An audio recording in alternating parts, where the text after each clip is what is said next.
სიტყვით გამოვედით გაეროს გარემოს დაცვითი ასამბლეის მეშვიდე სესიაზე, სადაც ასე მეტი ქვეყანა მონაწილეობს, განსაკუთრებულად მნიშვნელოვანი პლატფორმა არის იმ შესაძლებლობისთვის, სადაც ქვეყნებს შეუძლიათ გააჟღერონ თავისი მიღწევები გარემოს დაცვის მიმართულებით, თუმცა ერთი განსაკუთრებული გზავნილი, რაც აუცილებლად ჩვენთვის მნიშვნელოვანი იყო და გავაჟღერეთ არის, რომ შეუძლებელი არის ნებისმიერი რეფორმის განხორციელება, შეუძლებელი არის ნებისმიერი გარემოს დაცვითი მიზნების განხორციელება მშვიდობის გარეშე. მშვიდობა არ არის ერთი დღის მონაპოვარი, მშვიდობა სჭირდება ბრძოლა იმისთვის, რომ ქვეყანაში და მსოფლიოში იყოს შენარჩუნებული მშვიდობა და მხოლოდ მშვიდობა უზრუნველყოფს თითოეული ქვეყნის სტაბილურ განვითარებას და იმ გარემოს დაცვითი მიზნების მიღწევას, რომელიც თითოეულ ქვეყანას და ჩვენ ქვეყანას, რა თქმა უნდა, ამ საკითხთან მიმართებით გააჩნია.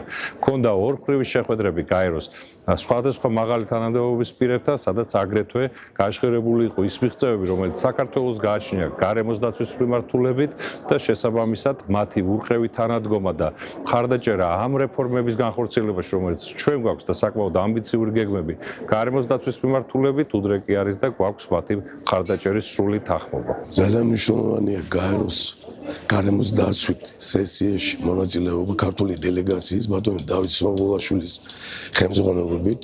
განსაკუთრებული მნიშვნელობა ენიჭება ქართული მხარის მონაწილეობას ორმხრივ შეხვედრებში, სადაც ცალსახად ხაზი გაესვა ქართული სახელმწიფოს მიერ გადადგმულ ნაბიჯებს გარემოს დაცვის მიმართულებით.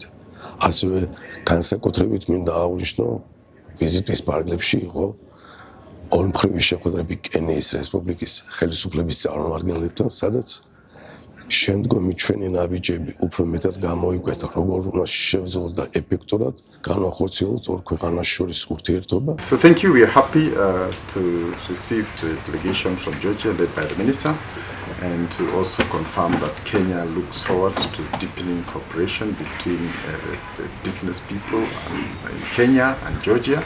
And that the opportunities that exist between the two countries will be greatly expanded if we're able to make these connections. So we look forward to working together, to bringing our people together and deepening the business connections and also the culture between the people. So we just want to record our appreciation to the Minister for visiting Kenya, for the UN, but also for visiting my ministry of Agriculture and Livestock Development. We call this place Kilimo House. For us, it's an opportunity to establish good links between the agricultural sectors of Georgia and Kenya, and to look at the areas of cooperation